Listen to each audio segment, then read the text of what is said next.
been anxiously awaiting July 1st because I know that it marks the launch of FedNow in the US, which is essentially a CBDC or a central bank digital currency. I've been concerned since the day I heard about it. Is there going to be pushback?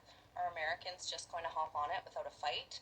If you've been paying attention, you may know that Canada, the US, and Mexico signed a treaty called the Declaration of North America, or DNA, in January. So, my American brothers and sisters, it seems we share more than just a border. Usually things that happen in the States end up coming here to Canada as well. I stumbled upon something interesting last night. I heard about the WHO signing an agreement with Europe to adopt their vaccine certification method that was used during the pandemic. This was announced early June. I was wondering when we were expecting this to come into play. I checked, and the date it begins is also July 1st. I understand FedNow is ever so slightly different from CBDC because instead of just making a currency everyone has to use, they instead have the Federal Reserve act as an intermediary. But it's the same concept, having our currency tracked and controlled by the state. And sure, they said, or maybe they'll say it's optional, but they're just gauging if they're going to be met with enraged citizens. It's always optional until it isn't. Notice how strange it is that they would choose to roll out a CBDC-type pilot program on the exact same day they begin implementing a worldwide digital ID? Oh yeah, you know what else July 1st is? Canada Day. Except we aren't supposed to call it that or celebrate it anymore, because that's how messed up this country has become. If you're still here with me, I have a plea for you.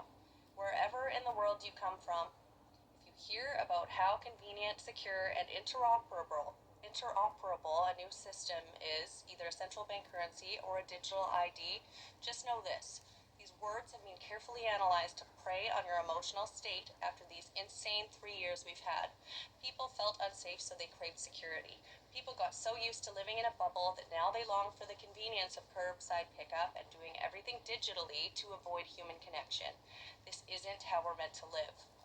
Interoperability hints that you will lose sovereignty and the world will be ruled by one global power.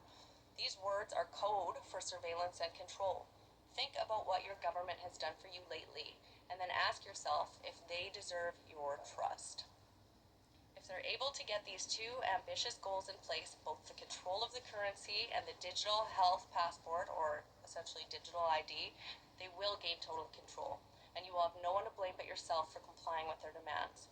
I don't negotiate with terrorists, do you? For everyone who stayed strong the whole way, you are brave. You are goals, and I'm so proud of you. But even if you did some things you aren't proud of or acted in ways you didn't think you would act, as long as you're ready to do the right thing, then we will support you. Things are getting crazy out there. Make sure you decide what side of history you want to be on, and then base every single decision of your life upon that as its foundation. Don't fall into their trap. We were born to be free. If we just stand up, their little game is over.